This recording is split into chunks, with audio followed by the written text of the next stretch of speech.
in the new wiring harness on my Cayman, and thought I'd take this chance to show you a few sensor and component locations and the way the wiring harness feeds into them. I'm putting the engine back together as part of a major rebuild, but I think this video would be of value to you if you are changing out some sensors and components, and it'll give you an idea where some of the key things are located. So I'm going to get started. Something that gets changed out a fair amount are the coil packs over top of the spark plugs. So at this point, we're looking at the driver's side cylinder head, and the coil packs have been installed. I've got the harness loosely connected on all of these, and in each one of them I'm going to try and show you. This particular one is typical. There's a point where you can squeeze and it kind of rotates like a lever, and that's going to pop the clip off of this little projection right here. Typically when you come up on these, the rubber boot is down over this, which you want it to be. And the first thing you need to do is slide the boot up. When you're going back in, a lot of these have a weatherproof connection. This orange part is a soft accordion style, and that is going to squeeze in and make an airtight, watertight connection. So you want to really hear this click when you make that connection. I'm going to do this one for you. Little click. Now you know it's done. So there's 1, 2, 3 of those. They're pretty distinctive because they're on top of the coil packs and they've got the boot on them. Right next to them are 3 connectors for your fuel injectors on this side. I love this type of connector. If we look at it, there's a wire loop clip, and when you squeeze it with your fingers, the wire pops out on the sides. See that the shiny silver part is what catches the clips on the fuel injector, and then when you squeeze it, it pushes them out of the way. These are really easy to disconnect. I love that type of connector. Not so much with some of the things that are on here. While we're on the cylinder head, there's a connection for your VarioCam actuator and a connection for your VarioCam Plus actuator. These are also the nice ones that have the wire that clips, that moves and clips it out of position and lets you take it off. So again, I like those. So coil packs and VarioCam actuator and the VarioCam Plus actuator.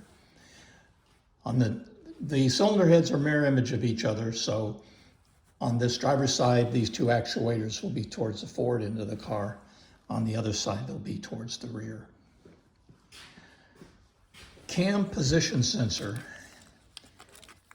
Here's one right here, and it is held in with a single Torx bolt.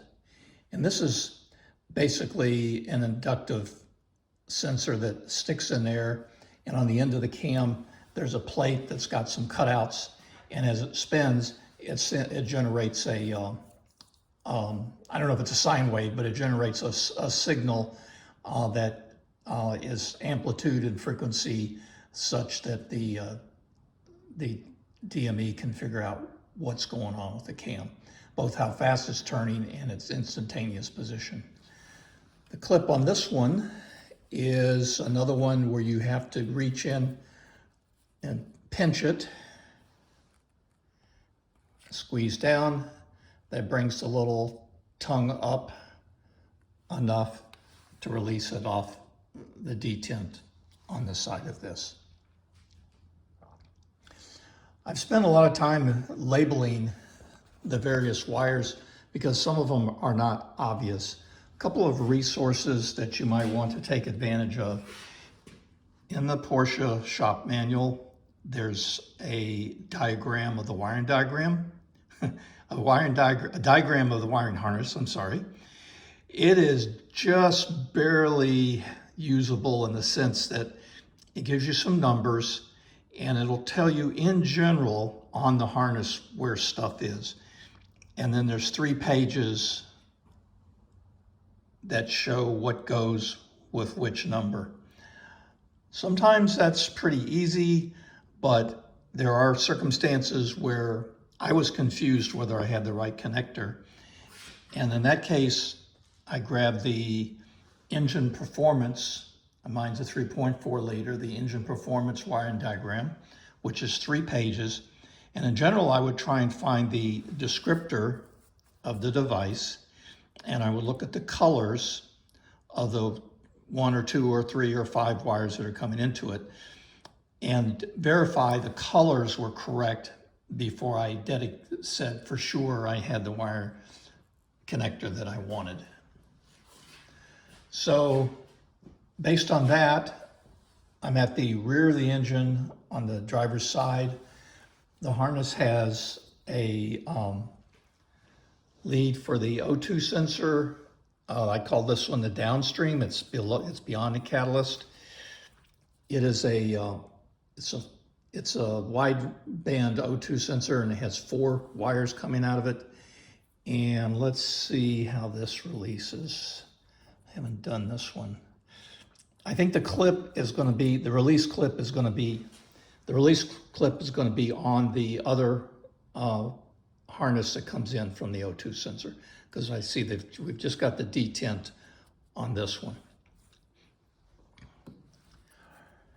A little bit of an oddball, the tank vent is what it's called. That one has the easy peasy connector for releasing. And then the airflow meter,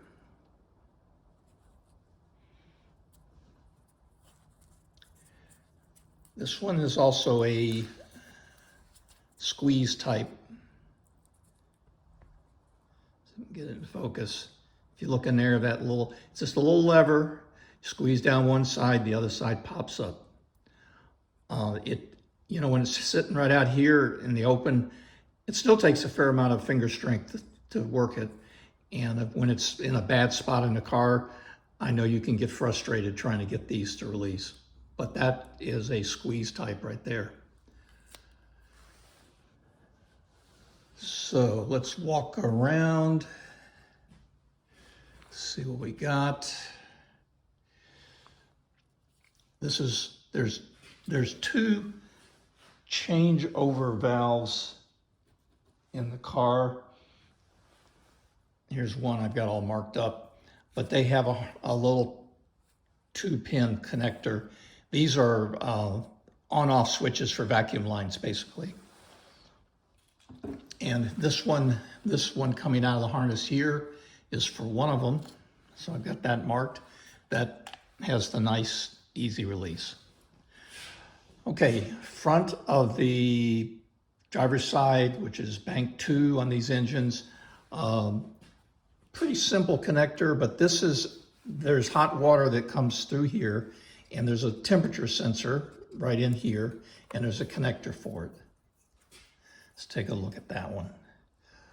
That one has a very subtle release, and I know I do not like this one, this type. I can get it to move in there, but it's really hard, and it's going to be hard to show you this. But I actually found that I could if I had the right size screwdriver and stuck it in there, I could twist the screwdriver and get some mechanical advantage and move that clip. It's really hard to do with your fingers. So this is one of my least favorite type clips. And this clip goes to the upstream O2 sensor. And this one is not too bad. There's a squeezer right here that moves the little finger inside. So you're going to squeeze that one.